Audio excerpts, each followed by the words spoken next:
These long dog days of summer, I mean, we just made it through a heat wave. Mama was parched through this heat wave. I was hitting up Dunkin' every single day, and I will continue to probably for the rest of my days, but especially this summer. Dunkin' is helping everyone stay cool this summer with its lineup of refreshers. These drinks are packed with bold, fruity flavors and served ice cold. It's amazing. Dunkin' refreshers are the perfect afternoon pick-me-up. I like to start my morning with them personally, and then sometimes I go back for a second one because I'm just feeling crazy.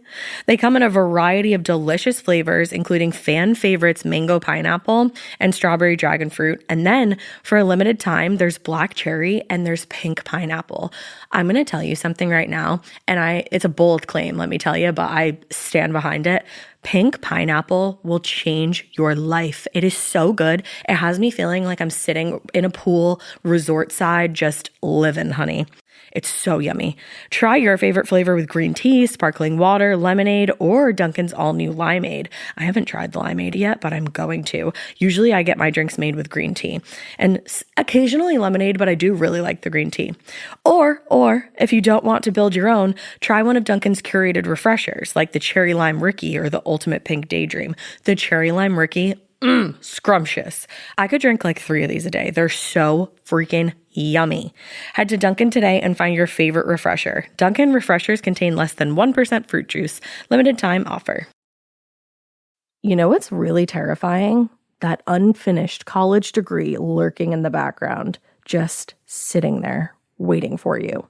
That's where Southern New Hampshire University comes in. With flexible online degree programs, there's no commuting, no rigid schedule, and no more excuses. Plus, they have some of the lowest online tuition rates in the U.S. Visit snhu.edu/morbid to learn more before your degree becomes just another story about what could have been. Every good detective needs a partner to support them on important cases. Think of a State Farm agent like your sidekick, there to help you along the way in your search for coverage. State Farm can help you choose the coverage you need, whether it's for your home, car, boat, or even RV. With so many options, it's nice knowing you have help finding what fits for you so you can get back to solving all of life's bigger cases. Go to statefarm.com or use the award-winning app to connect with a local agent and get a quote. Like a good neighbor, State Farm is there. Hey, weirdos, I'm Ash. And I'm Alaina. And this is Morbid.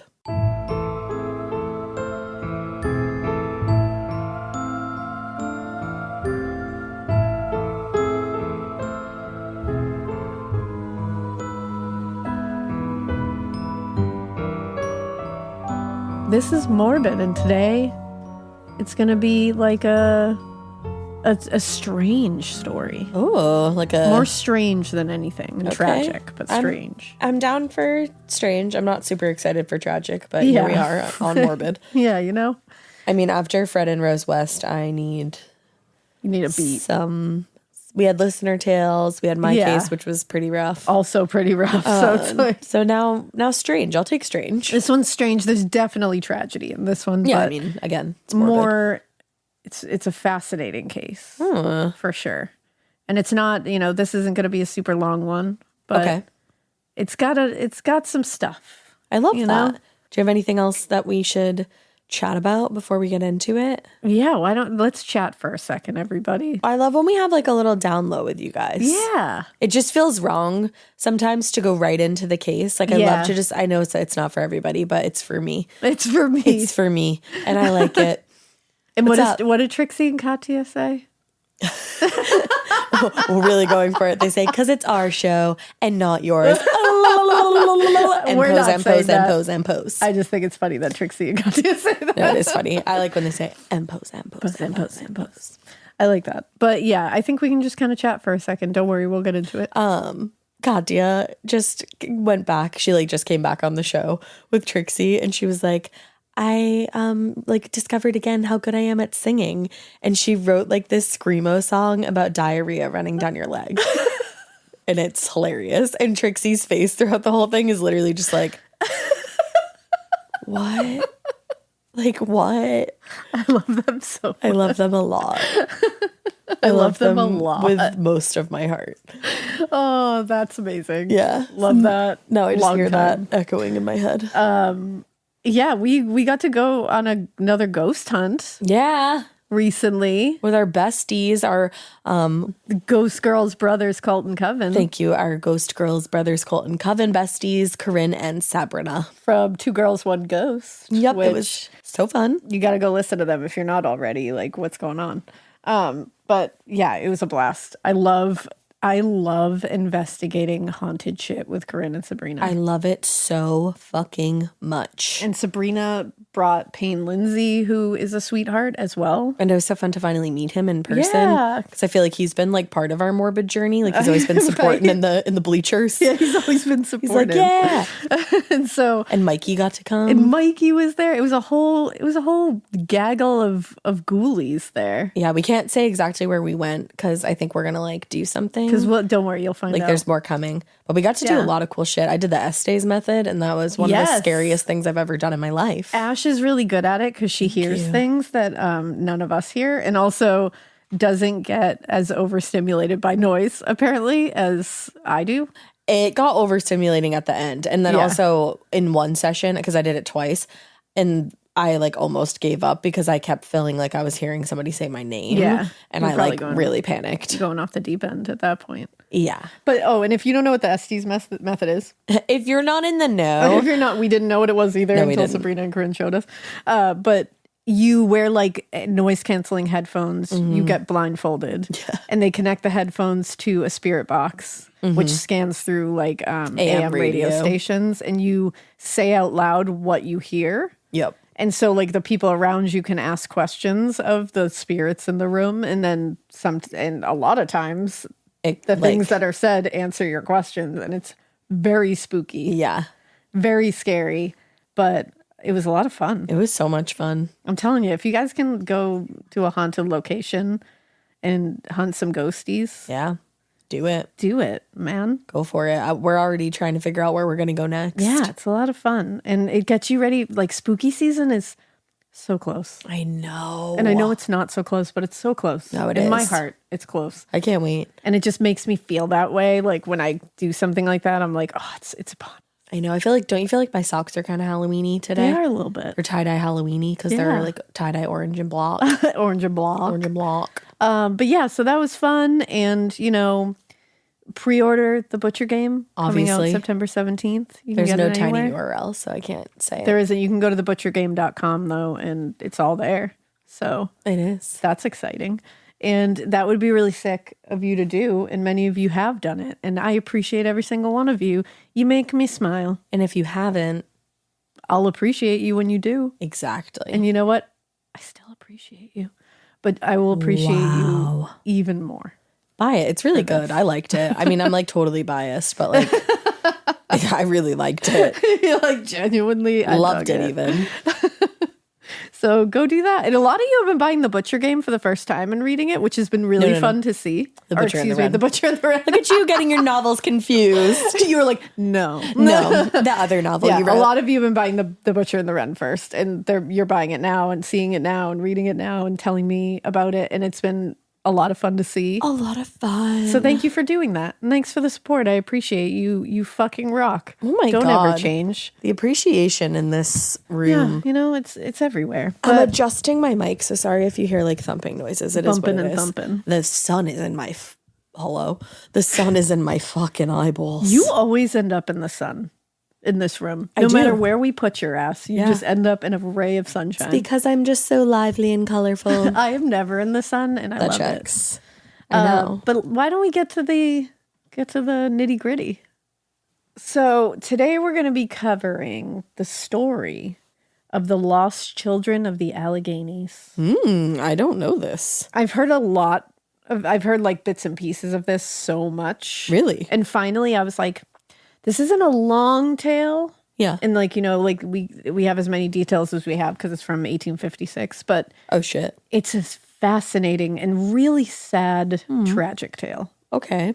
Which has like somewhat of a no, it really doesn't have a good ending, but there's some good along the way. Okay. So like I said, it's weird, it's tragic, and it's definitely solved. Like it's not this is like not technically a crime, but it has like a very strange element to it where people thought a crime had occurred at one point. Oh, okay.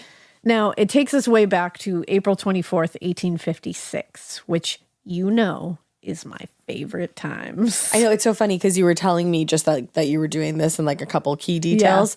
Yeah. And for some reason, it didn't hit me until now that it was the 1800s. Yeah. And 1800s. I should have known because I do know you. Yeah. It's my favorite of times. And it's not my favorite of times because it was like great back then, but because it wasn't great back then. And it's really fascinating to see how everyone existed in old-timey times.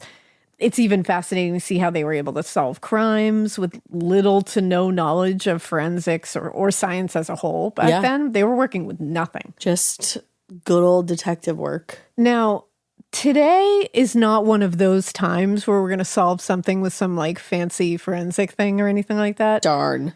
But you'll see why. So back in April 1856, in Spruce Hollow in the Allegheny Mountains in Pennsylvania. I want to go to there. It reminds me of Stars Hollow. Agreed. And my favorite, quick little sidetrack, sorry. Always. It might be one of those episodes. But, it's one of those days. Speaking of Stars Hollow, it kind of made me think of like when they have an episode about like the founding of Stars Hollow and why it was named Stars Hollow. Yeah. And it's like these two lovers like end up like taking shelter in a hollow, and they looked up and saw all the stars and they were like, Stars Hollow. And it's just the cutest little thing. That's gorgeous. And whenever I see a hollow, I always think like Stars Hollow. Spruce Hollow. It's cute. But it's in the Allegheny Mountains in Pennsylvania. And shit was wild back then. Can I say something wild? Sure. I feel like I didn't realize that Pennsylvania had mountains. I mean... Where is Pennsylvania? It's like, yeah. I guess that makes sense. I was like, can I point to it? Yeah, I don't know. There. I don't know why I thought that. Yeah. It's pretty close. Yeah. It's not far at all. Yeah, I don't know why in my head I was like, mountains. Mountains. You're a liar. It's crazy. It's not mountains. I love that. Yeah. That is pretty wild, but I love you for it. Thank you. But honestly, shit was wild back then. Everything is literally wild. The Alleghenies were really dangerous to pass through and were considered the most treacherous in all of Pennsylvania. Damn. There was a lot of places in the forest where rocks changed and had formed into really large and like really steep gorges and ravines and inclines. Oh, that's freaky. And there was a lot of erosion from running water. So like these things would take like sharp dips and stuff. Like it was just naturally forming that way. So traversing this place was no easy task for even the most skilled and equipped of people. Yeah. And in fact, a little sidetrack here, according to explorepahistory.com. Yeah. Charles Dickens came on through in the early 1840s. Shut up. A decade and a half before this happened. Yeah. And he was really unimpressed by the whole thing. He didn't think it was that cray-cray? Real unimpressed. Well, I mean, I guess a decade before it got worse as it went. Well, so. It wasn't that he thought it wasn't like crazy. He was just like, he didn't like it. Oh, he was like, I don't really like it. He traveled on the Portage Railroad, which was used to traverse through these steep inclines and all that stuff to get to the other side of the mountain. Yeah. And this is what he wrote about it. Oh, God. He said, occasionally the rails are laid upon the extreme verge of the giddy precipice. He's a writer. Yeah, of course. And looking down from the carriage window, the traveler gazes sheer down without a stone or scrap of fence between into the mountain depths below. And then he called it all sufficiently disconcerting. Sufficiently disconcerting is a new insult of mine. Yeah. Thank you, Charles Dickens. You are sufficiently disconcerting. I love that. So he wasn't into it. He's like, a little scary for me, not into it. Don't want to do this again. I love that. I also like that you called it a side trek. Yeah. While everybody's trekking through. That wasn't lost on me. No, I love that wasn't lost on you. Yeah. I knew you would pick that up. I got you.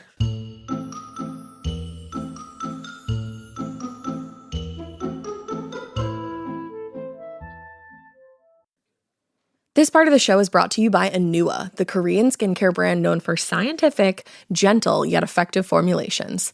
The latest from Anua is the Retinol Collagen Gua Sha Cream, a firming cream with a gua sha-shaped tip built right in. Have you guys heard of gua sha? It's that viral massage tool that moves fluid and tension out of your face. Less puffiness, a snatched jawline, honey, more definition in your face. Retinol firms and reduces fine lines, and collagen keeps your skin plump and structured. This cream has both of those things, arguably the most optimal combo for that snatched, lifted look all in one step. I am obsessed with the Gua Sha cream. First of all, it feels so cool to the touch when you put that on your face. It's just like, this is lovely. It's like a little spa treatment that you can give yourself. I like to do mine at night after I get out of the shower. I rub the cream on my face with the little Gua Sha. I'm sculpting that jawline, honey. I got it on the cheekbones. And actually, I had a facial the other day, and the lady doing my facial, the professional, she said, "Do you use a Gua Sha at home?" And I said, "I do." And I said, "How did you know that?" And she said, "I didn't have those little like bumps in my chin or like different areas like that." So she could tell that I was using the Gua Sha. And I said, "Oh my God." I just feel like I wake up less puffy in the morning when I do it the night before. But you can do it whenever you want to. I, 10 out of 10, recommend this product. The Anua Gua Sha Cream Value Set is available at anua.com, already discounted. Use code MORBID for an extra 10% off. That's ANUA.com, code MORBID. Chilling crime cases are mysterious, but finding coverage shouldn't be. With the State Farm Personal Price Plan, you have options and can personalize your plan to help create an affordable price so you can get back to cracking all of life's bigger cases. Talk to a State Farm agent today to learn how you can choose to bundle and save with the Personal Price Plan. Like a good neighbor, State Farm is there. Head to statefarm.com to get a quote. Prices are based on rating plans that vary by state. Coverage options are selected by the customer. Availability, amount of discounts and savings, and eligibility vary by state.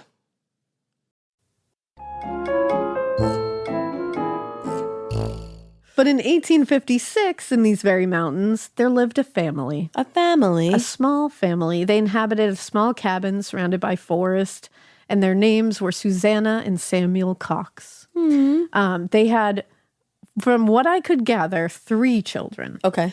But we only hear about the 2 sons that went missing. Oh, no. They had 2 sons, one named George, who was 7 years old. 7? Yeah. And Joseph, who was 5 years. 5? Yeah.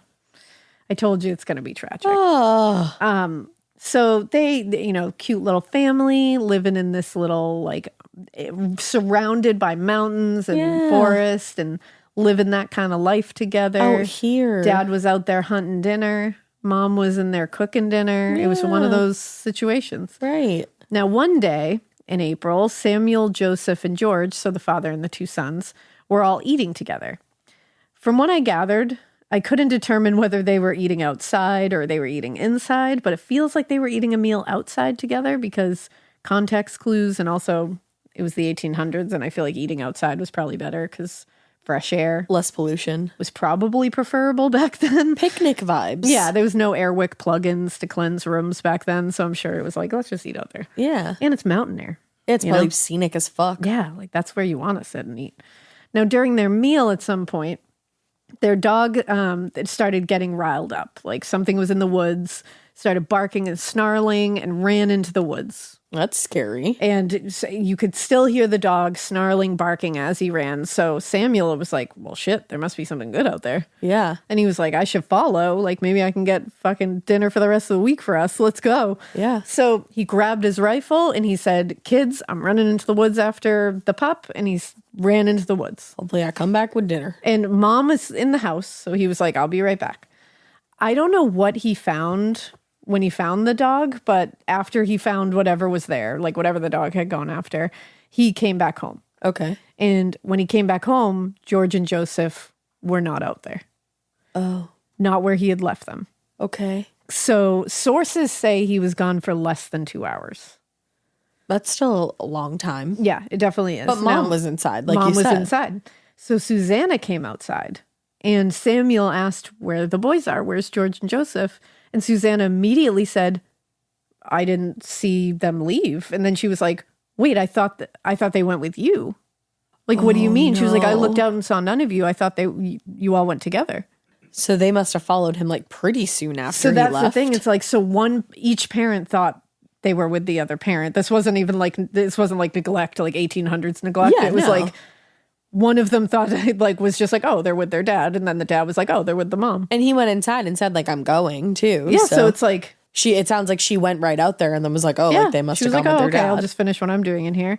And she said when she realized they weren't out there, when she had looked out, she was like, oh, they followed their dad.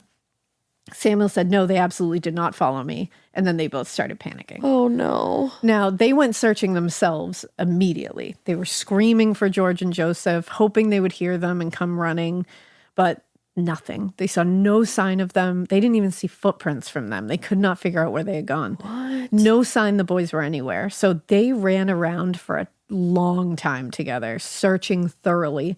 And finally, Samuel was like, we got to go to the neighbors. We got to get more people. So they went to the neighbors, told them what happened. The neighbors were fucking amazing. They all banded together. When I was reading about this, it said like laborers left their work to come help. Like everyone banded together. And within a day, there were more than 200 neighbors. My God. Searching like all from the surrounding community and all the neighbors searching to help. That's on community. And I mean, like the forest was full of people just spending hours and hours searching for these boys, screaming their name, going in all different directions. They went all through the night searching with torches. They lit fires, hoping that the boys would come towards the fires. And they would light them on like peaks, like higher points, so that the boys would hopefully see them and come towards it. And it was like, these are like experienced hunters, experienced gatherers. They're people who live and have grown up in these parts. So they're going for it. Yeah. It's not like they're just people like trekking through the woods. Yeah. It's like, these are people that will go in the woods. And they know what to do. Yeah. They were never giving up on these boys. They just kept going. It was such a community effort.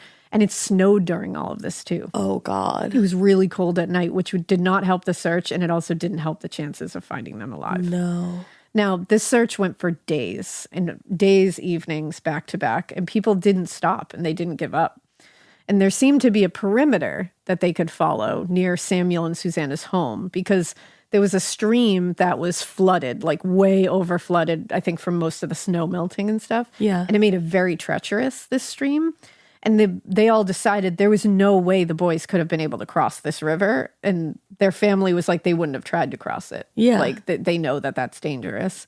And they were like, if they had, they would have drowned. So then they all started looking in the stream, hoping not to find them in the stream. Yeah. And they searched every bit that they could of that stream. They couldn't find them anywhere. They weren't in there. Okay. So no one wanted to believe that would have been the outcome here. So they used it. They ended up using this stream as kind of like a natural boundary line where they would search within because they were like, they didn't go over this. Yeah. Now, after a few days, it was starting to dawn on everyone that these boys were not likely to be found alive because nights were getting freezing. Right. It snowed. Yeah. Despite the great efforts and despite the fact that they believed they couldn't have traveled that far, the morale started to wane, the exhaustion setting in, and things took a little bit of a turn. Uh-oh. See, now people started looking at Susanna and Sam, and they said, how exactly did these two boys wander off with both of you covering the two areas on either side of where they would have gone? Okay.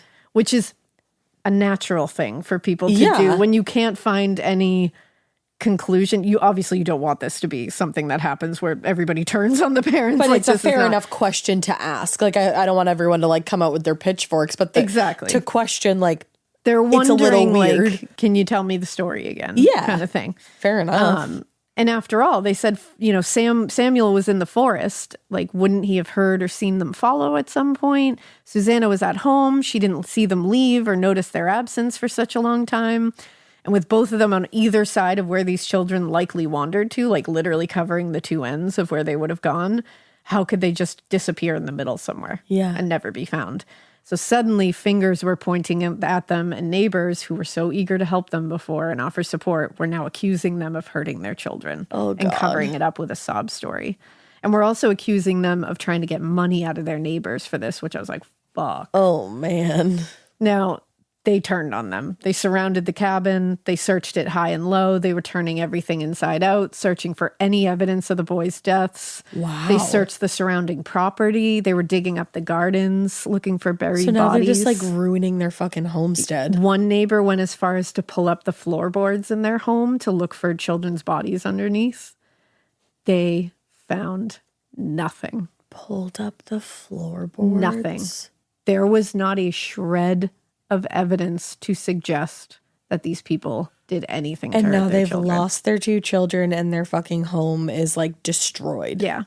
Because that's not just like ransacked, that's destroyed. No, like pulling up floorboards and digging up gardens and shit. Oh, that's awful. Like, and it's like while they're going through this. And it doesn't sound like they're a family that like has a lot anyways. No, it's like they're living in the 1800s in the forest in a cabin. Right, like Jesus. So that happened and things stalled for a minute. And the community, and the community as well as the Coxes really had no idea where to go next, what to do. So a local farmer named Jacob Dibert he lived nearby the Cox cabin. Yeah. And he was distraught at this whole situation. I mean, the whole community was. Yeah. He had children of his own. He just couldn't imagine this, like thinking how terrible it would be to lose children and have them vanish without a fucking trace like the Cox had dealt with. Right. So he was like, it was like really weighing on him. Yeah. And the whole community had been talking about this, involved in the searches. It was like overtaking everybody's lives because they just wanted to find these kids. Yeah. So on May 2nd, he said to his wife that he wished he could find them. He was like, I just wish I could come across them. And then he said, I wish I could just dream of where Joseph and George are. Wow. And that same night, he had a dream. And that dream involved him in the woods. And he was walking through this area that he didn't really recognize. And he said he came across a dead deer. Okay. And he said when he saw the dead deer, he saw that there was a fallen log over a stream. All right. And so he crossed that fallen log to cross the stream. And after that log, after he got to the other side, he came across a child's shoe. Oh, no. And he said, and then he looked up and he saw Joseph and George at the bottom, the base of a birch tree, snuggled into the roots of the birch tree together. And he said it was a very specific birch tree that apparently the top had been like cut off in some odd, strange way. So it was just a very like he remembered it. Yeah. So he woke up shook. Yeah. But attributed it to the fact that, okay, I've been heavily involved in worrying about the children, like most of the community. I was just talking about it. Searching, talking about it. But how weird to say you wish you could dream something and then you literally manifested that dream. And that's, so he discussed it with his wife, Sarah, but, they didn't alert the authorities or the Cox family because they didn't want to send them on a wild goose chase or upset them. Don't want to sound crazy, That's the thing. And he's like, I also don't know where this is. Yeah. Like, I don't know where this area is. So I'd be like, I don't know, a stream. There's tons of streams. Like, I all I have is the tree. Yeah.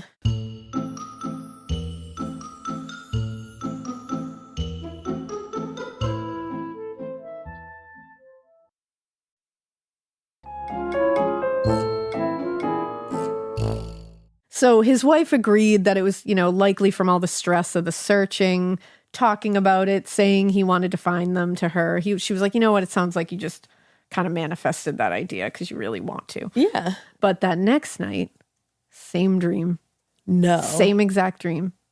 And he even attributed that one because he was not a superstitious guy. This is not a woo guy who's sitting there being like, this is a message from beyond. Like, you know what I mean? But like, still, same dream 2 nights in a row. 2 nights. That's never happened to so me. So he's sitting there and he talks to his wife, and his wife is like, I don't know, like, that's kind of strange. And he's like, yeah, but I talked to you about it yesterday. Same exact dream, and then, like, maybe my mind is just really thinking about how strange it is. So it's kind of just giving me the same things puzzled together. Sir. So he was like, you know what? So he goes to sleep on the third night. Same dream. A third night in a row. Stop it. And that's when he said, nah, this is something. He was like, something is different here. Yeah. So he ended up calling his brother-in-law Harrison, and he told him, and I think his last name was Wysong. Okay. And he told him the situation. And suddenly Harrison, and Jacob's wife, Sarah, who are brother and sister, okay, they suddenly realized together, this place that Jacob was describing, wait, that's actually really familiar to us. Because all of a sudden they were both like, wait a second, I know that birch tree. And they said it was a place near our childhood home, about 5 to 7 miles away from here. It's a very specific birch tree near a stream. Stop it. And they were like, the top is cut off. Right. So Jacob and Harrison were like, we got to go. We got to go to this place just to get it out of my mind, at least. Like, we got to go. So Harrison was like, I think I know where it is. I can bring you there. Whoa. So they go. They see a dead deer. No. They see a fallen log across a stream, and Jacob is like, fuck off. Are you kidding me? And I bet that's what he said. Shoe. They go across the stream, they cross it, they see a child's shoe. Everything. And when they see the child's shoe, they look up and see that same birch tree with the top cut off. And at the base of it, huddled together in the roots, were George and Joseph. Getting scared is one thing. Getting a thrill is, well, you want more of those in your life. The Genesis GV70 is built to thrill, baby. A thrilling yet elegant design always makes driving the GV70 an exciting adventure. Its powerful athletic stance screams performance and turns heads. Everybody's looking at you, girl, or boy, or whoever. Command the road and experience a class-leading standard 300 horsepower. Oh my God. Plus, discover the different dynamic drive modes for all different terrains. Choose between the different terrain modes for whatever road conditions you may encounter. The Genesis GV70's award-winning technology and performance lets you drive with comfort and drive with confidence all at the same time. It's an exciting SUV with intuitive tech that can make your ride smooth even when the road isn't. And its blind spot cameras allow you to see what's next to you. It's like having eyes on the side of your head. That's pretty iconic. Its performance, by the way, is measured not only in power, but in how it makes you feel confident, sexy. The Genesis GV70. Learn more at genesis.com and feel the GV70. This episode is brought to you by SoFi, the all-in-one finance app where you can bank, borrow, and invest all in one place. Let's talk about bank accounts for a second. The average bank savings rate is 0.39% in interest. You're earning pennies on your savings, and it doesn't have to be that way. But with SoFi's high-yield checkings and savings, the money barely making moves sitting in your savings account can earn over 8 times the national average savings rate with eligible direct deposit. No account or overdraft fees. We love transparency. You can get your paycheck up to 2 days early, plus get up to a $300 welcome bonus when you sign up with eligible direct deposit. Sign up for SoFi checking and savings at SoFi.com/morbid. SoFi checking and savings is offered through SoFi Bank, N.A., member FDIC. Terms apply. No. And unfortunately, they had passed away. Yeah. It had been more than, I think it had been like 13 days since they had gone missing. And you said it was like point. so cold at night. They're 5 and 7. Like they don't know how to survive in the woods. Yeah. It was definitely so. Oh my God. Yeah. Now, according to a website I found called catbirdlife.com. Catbird Life. It looked like the younger boy had died first because it appeared his brother had placed his own hat down for his brother to lay on as a makeshift pillow. Stop it. And they were like huddled together. Oh, that's gut-wrenching. Oh my God. Yeah. Now, word was sent back to the Cox family immediately. Yeah. Like they sent Harrison. So Harrison went to get Samuel, and Jacob stood and protected the boys' bodies himself until the family arrived. Oh my God. Absolutely devastated. And they said when Samuel came, he just fell onto his boys weeping. Of course. I can't imagine. No. And he's sitting there thinking like, how did this happen? Yeah. How did this happen? And nobody. How did this happen? Like what? Yeah. And when they were examined, it appeared very much so that George and Joseph Cox had passed away due to exposure to the elements, like hypothermia, which is horrifying in its own right. Yeah. They were literally found huddled together in the roots of the tree. And how far were they from their own home? They were like not that far, but I think they were in like they were far for little boys. Enough, like that's for sure. And I think they just got turned around. They just didn't know where they were. Like, they had crossed over that stream when they didn't think they would. Oh, they did. But it was because that fallen log. And I was like, no one saw the fallen log? Yeah. Like what the fuck? I don't know if it was at a different end of the stream where they just didn't cover as much or what. And you're just like no one heard them in the woods. That's what so they must have wandered outside of where the searchers had obviously set up the boundaries. Yeah. They all believed that the boys could not have gone across the stream, so they didn't search there. Which, again, like you said, no one heard, like, not one person went across the stream or even had thoughts to go across the stream. And like the I know boys he set up that boundary. The boys didn't see the fires or anything like that. That's the thing. Where were they while everyone was searching? There were thousands of people at one point searching. And it's even just the fact that like they went into the woods alone. Like it sounds like maybe they were just they were like, well, maybe we should go see what Dad found. Yeah, I think that's what people say, that like maybe they saw how excited their dad was, like running into the woods to go after the dog. But I'm like, but then that would lead me to believe they followed directly after him. Right. And at that point, that wouldn't have happened. They would at least come across, but maybe they did just get turned around really quickly and just started traveling in the complete opposite direction of where their dad was. Or did they just wander out after? Like, like they saw him go in and they were like, oh, and then they talked it through and decided to go in after. You know, I think it must have been later. Then I also think of the ages, and I'm like 7 and 5. Like, I have 8-year-olds and a 4-year-old. Yeah, so pretty similar. But I'm also like, we don't live in the 1800s in the woods on a mountain in a cabin. Well, and who knows how often they went in the woods even. Well, that's what, these kids were they grew up in the woods. They were outdoorsy. You know what I mean? Because when I first read this, I looked at it through my like 2024 bias of sitting there being like, my girls would never wander into the woods at that age. Like they'd be like, fuck no. Like they just like, I'm not going in there. Right. But these are boys these too. Are like little boys in the 1800s. Right. Who are taught everything about the woods. Yeah. And then I'm sitting there thinking, well, and you know what? Maybe kids in other parts of the United States would do the same thing.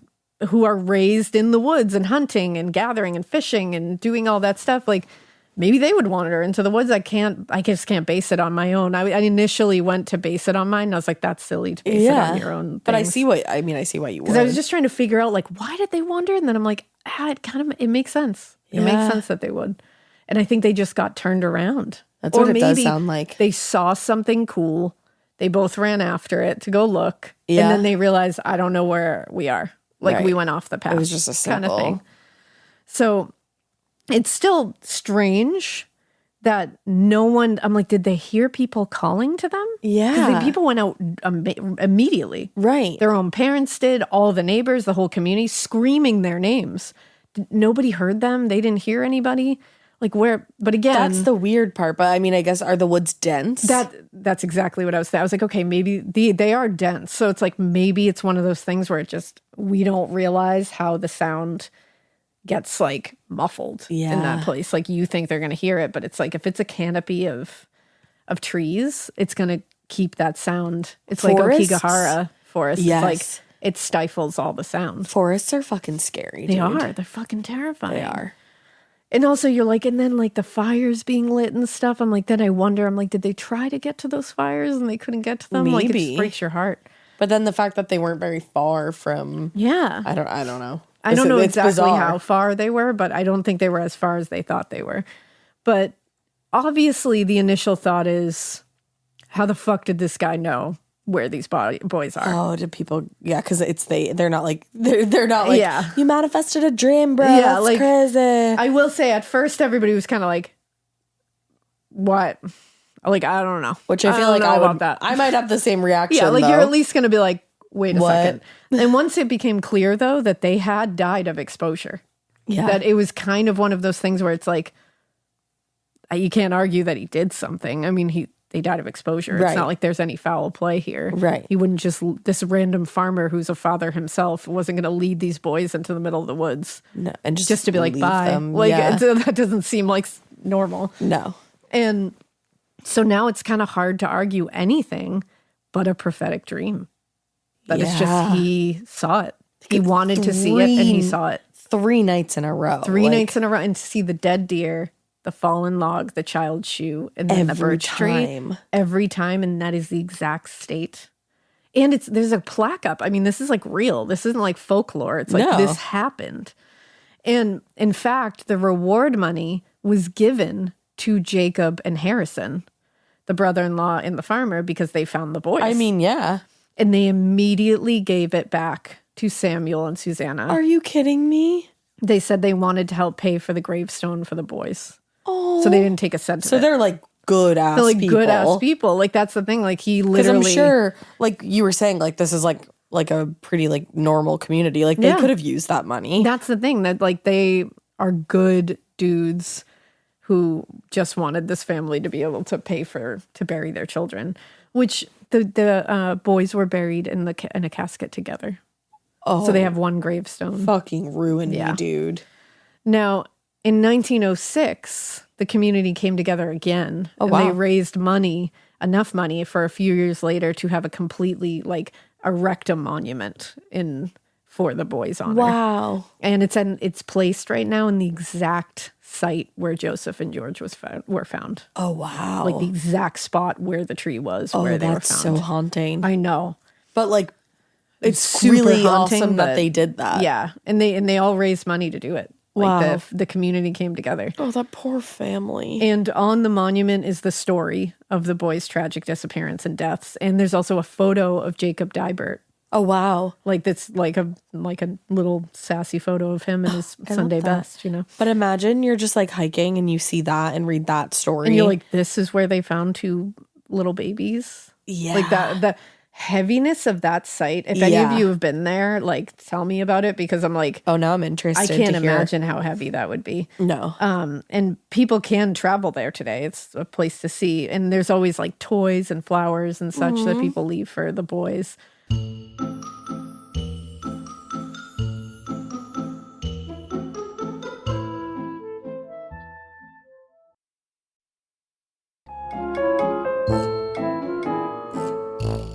But now there's also a structure built around the monument, like a roof, and it has like a chain link fence around it. Yeah. Because humans are literally garbage, and they have vandalized it before. Literally? What is wrong with people? Yeah. Like, And in you fact, gotta be real fucked up yeah, to vandalize a monument where a 7 and a 5-year-old were found dead. yeah. Like, do some inner work. It does make you sit there and be like, well, you see the 2 separate sides of humanity in this story. You see Jacob Dibert and the whole community coming together. Being like, let's give them the reward money. Let's and then find you these see kids. piece of shit humans from 2000 and, whatever, vandalizing the memorial that those people worked so hard to erect. Yeah, we love humans. Like, we haven't done a whole lot of growing here. It seems like we're going backwards. It sure does. In fact, the sign leading to the monument says Lost Children Memorial. It's a sign that says it. It is literally riddled with bullet holes, that sign. What? Yeah, assholes just shooting at the sign. Like, do better, people. What is wrong with people? Do fucking better. It's like you're just like wasting your own shit. And it's to like, ruin something. Did that do something for you? Did it do something for you to shoot at a sign that says Lost Children's Memorial? You should go to therapy. Did you go home after that and talk to another human being who didn't know that you had just done that? Like, what the fuck is wrong with you? That's wild. That's truly It's just wild. like, that's really like just barbaric behavior. I'm like, you got to get it together. Yeah. Or like chain yourself up away from society. That's like, a good plan. Nobody really wants you there. Yeah. It's just like, that's so gross to me. I don't understand people who do that shit. No. Now, in the area where the boys were found and where the memorial sits, people report a lot of strange feelings. I believe it. Very heavy there. People say they hear kids like giggling and they'll hear the kids talking. They'll hear kids like running around. At least you hear them like happy. Yeah, I hope they're just playing together in the woods. Yeah. Like, and This episode is brought to you by SoFi, the all-in-one finance app where you can bank, borrow, and invest all in one place. Let's talk about bank accounts for a second. The average bank savings rate is 0.39% in interest. You're earning pennies on your savings, and it doesn't have to be that way. But with SoFi's high-yield checkings and savings, the money barely making moves sitting in your savings account can earn over 8 times the national average savings rate with eligible direct deposit. No account or overdraft fees. We love transparency. You can get your paycheck up to 2 days early, plus get up to a $300 welcome bonus when you sign up with eligible direct deposit. Sign up for SoFi checking and savings at SoFi.com/morbid. SoFi checking and savings is offered through SoFi Bank, N.A., member FDIC. Terms apply. Getting scared is one thing. Getting a thrill is, well, you want more of those in your life. The Genesis GV70 is built to thrill, baby. A thrilling yet elegant design always makes driving the GV70 an exciting adventure. Its powerful athletic stance screams performance and turns heads. Everybody's looking at you, girl, or boy, or whoever. Command the road and experience a class-leading standard 300 horsepower. Oh my God. Plus, discover the different dynamic drive modes for all different terrains. Choose between the different terrain modes for whatever road conditions you may encounter. The Genesis GV70's award-winning technology and performance lets you drive with comfort and drive with confidence all at the same time. It's an exciting SUV with intuitive tech that can make your ride smooth even when the road isn't. And its blind spot cameras allow you to see what's next to you. It's like having eyes on the side of your head. That's pretty iconic. Its performance, by the way, is measured not only in power, but in how it makes you feel confident, sexy. The Genesis GV70. Learn more at genesis.com and feel the GV70. People will like see, if it snows, they'll see like footprints of little kids around the memorial. Shut up. Yeah. Oh, so that's on some Blair Witch type shit. Oh, yeah, I'm sure. Now, also, interestingly enough, a bluegrass song was written about this story called Jacob's Dream. Oh, cool. And it was written by John Pennell, I think it is, and Julie Lee. And it was performed by Alison Krauss about this tragedy. Wow. It's a gut-wrenching song, to be honest. I'm sure. The chorus is written from the boys' perspectives, and I can't. Please don't. Yeah, I'm not even going to read them because I'll cry. I think. Yeah, I can't. You can look it up, though. Yeah, but Julie Lee, one of the writers, said of the song, "I am distantly related to Jacob Dibert on my mother's side by marriage." Oh, shit. So all my relatives up in this small area of Bedford County, Pennsylvania, in the Allegheny Mountains, know this true story. Everyone in that area knows the story of the lost Cox children or the lost children of the Alleghenies. The lost children of the Alleghenies is such a haunting statement. Isn't it a haunting title? Yeah. It really is. I can see why you were like, I need to know everything about this. Yeah, it just like, I was like, I need to know about this. And I'll give you like, because I know, I was like, oh, this song, and it's really sad, and I'm not going to tell you anything about it. I'll give you a little bit of it. So the story, the song basically like tells the story. Yeah. And then the chorus is where they get to like the children's perspective. Are you going to sing that to me? And the chorus says, she really is. I'm going to give you the last chorus because it's when they were found. Okay. Because the other ones are like when they're saying like, why can't you hear our cries? I'm going to do a self-soothing exercise while you do this. It says, "Oh, mommy and daddy, look past the tears you cry. We're both up in heaven now. God is by our side. As you lay us down to rest in the presence of the Lord, know that we will meet you here at heaven's door."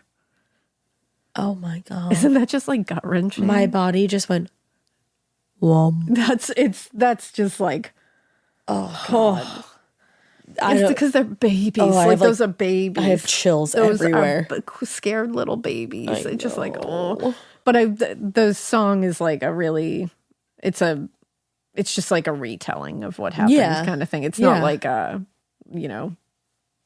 it's not like a really upsetting song in any other way. Like I think they did a proper tribute to it. Yeah. And that's a perfect way to say a tribute. Now, the last little strange thing that I was like, huh. Yeah. Now I'm like, Jacob Dibert, are you like a wizard? Like, what is going on? So there is a story from 1887 that talks about a woman named Sydney Griffith who left Portage, which is in the same area. Yeah. And was walking home, waiting to be picked up by her horse and buggy. Loves it. And I think it was like her brother was coming to pick her up in the horse and buggy. Yeah. She was wandering a bit. She kind of like lost where she was on the trail, and she got lost in the cedar swamps. Oh, God. She was gone, vanished without a trace. They could not find her. For 2 full days, they searched. No one could find her. Same kind of thing. No sign of her whatsoever. And they were like, how the fuck did she wander off like that? What happened? So they were thinking foul play. Someone kidnapped her. Right. And on the second night she was missing, a man had a fucking dreamed about where to find her. And dreamed about where to find her alive. What? This man was Isaac Dibert. What? Jacob Dibert's son. What?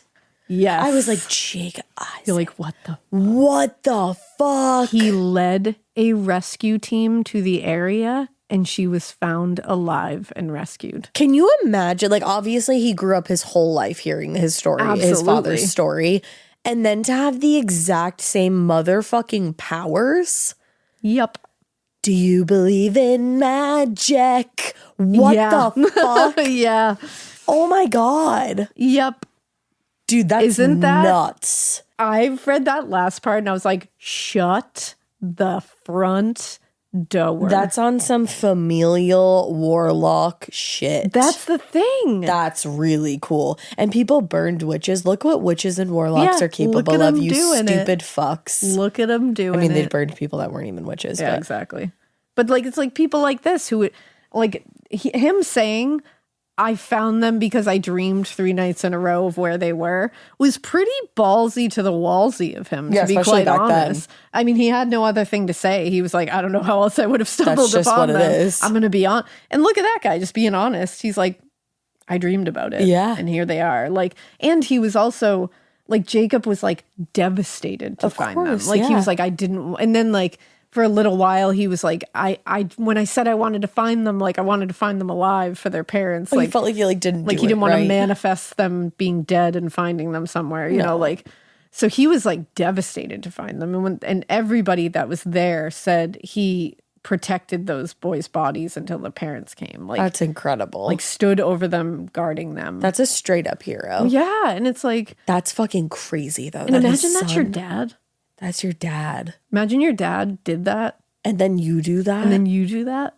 And it's kind of like beautiful too that, like, first of all, he was ever able to do it, but then that woman was found alive. Yeah. And his dad, like, always felt sad that he hadn't found those kids alive. That he wanted to find them alive. And it's like, oh, it just, it got me. That's bonkers, bro. It just got me. Like, this story, first of all, it's tragic. It's just so sad to think of these 2 little boys. And it also, like, kind of taught me not to look at a situation in this time frame kind of thing through my own lens. Because my initial first reaction was trying to figure out how these boys got lost. And I was like, no, why does a 7-year-old and a 5-year-old run into the woods? That's wild behavior. It makes sense. But I'm like, no, that was normal behavior for these boys. Like, I'm sure this was not a thing that they were worried about. And you just have to think, like you were saying earlier, like, region to region is so different. Absolutely. Back then, in the region, in the place that they were living, they're living on, like, a mountain. Yeah. You know what I mean? Like, in the forest, that's all they know. Mm-hmm. It's not like they're just walking down the road. It's like they're in the middle of a forest. They want to go anywhere, they're going through a forest. That's fucking So terrifying. These boys were probably very confident. And the parents were probably pretty confident. I'm also like, what did the dad find in the forest? I know. I'm like, did you find... He had thought that maybe the dog had, like, found, like, it could have been, like, you know, some kind of fox or a squirrel or something that they could eat, I suppose. But what's going on in that forest? I don't know. He didn't seem upset about what he found in the forest. Oh, okay, that's good. Like, he didn't come out and be like, oh my God, I found a mythical beast. What if he didn't find anything, though? And yeah. We don't know. Maybe. I know, because I'm like, what was the dog freaking out about? That's what I mean. Yeah. Because it's just like... They freak out at animals. There was no foul play here, so it's like... Or no foul play that they found here. Yeah. So it's like, we also have to look at it as it's the middle of the forest in Pennsylvania in 1856. So I'm like, did they not know that there was foul play? Did they miss something? Oh, God. I hope not. And that's not me being like, somebody killed those kids. No. Like, I think they genuinely, unfortunately, got turned around. And very tragically died of exposure. I really do. I think it was hypothermia. What a strange story, though. But the story just, I know it's like a shorter one and just kind of strange, but it felt like one that I was like, I just got to talk to you guys about this. Well, and every now and then people like a shorter episode to like, you know, just ponder a strange story. This is for your drive home. You're welcome. You know, hopefully you pulled in your driveway. Go hug somebody that you love. Eat a good dinner inside. Yeah. Or outside if you prefer. Just don't go running into the forest. And then be a good neighbor. Yeah. And don't pull up people's floorboards because that's absolutely insane. Yeah. Insane. That's insane, Madison. It's insane, Madison. And I guess there's like a lot of reports where like the neighbor who pulled up the floorboards is named as like, I think Charlie Ross. But from what I've read, don't go after Charlie Ross hundreds of years later because I think he was mistakenly identified as being the guy who did it. Oh, who like pulled up the shitty floorboard. Is that? But I just wanted to throw that out there in case you come across that. I think it's a case of mistaken identity. So don't send your bad vibes his way. Don't besmirch Charlie Ross just yet, you know? Yeah. We don't know. Yeah. We don't know about him. Things got lost through the grapevines of centuries. It's been a little while. You know, that it does happen. But just in case you come across that, just like take it with a grain of salt. For old Charlie Ross, you know? Damn. But, yeah, it's a crazy story. It's a sad story. Poor Samuel and Susanna. Poor everyone in this. Just breaks my damn heart. I know. It really does. But yeah, that's the story of the lost children of the Alleghenies, Joseph and George Cox. There's a spooky, strange story for you. Yeah. We hope you keep listening. And we hope you keep it weird. And do keep it so weird that you have prophetic dreams, because that's fucking baller. That is baller. Go Jacob. Generational prophetic dreams.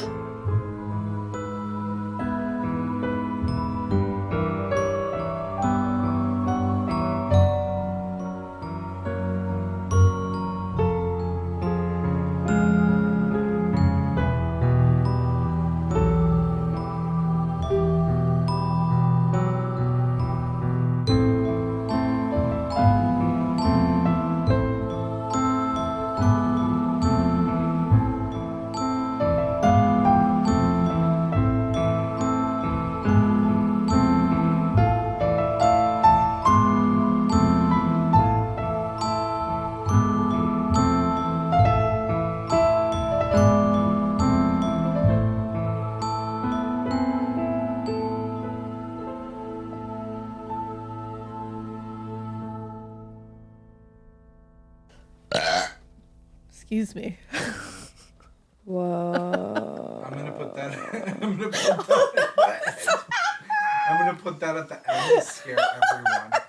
Alaina's being weird. You wouldn't take financial advice from a 72 hours in a single day alpha influencer, would you?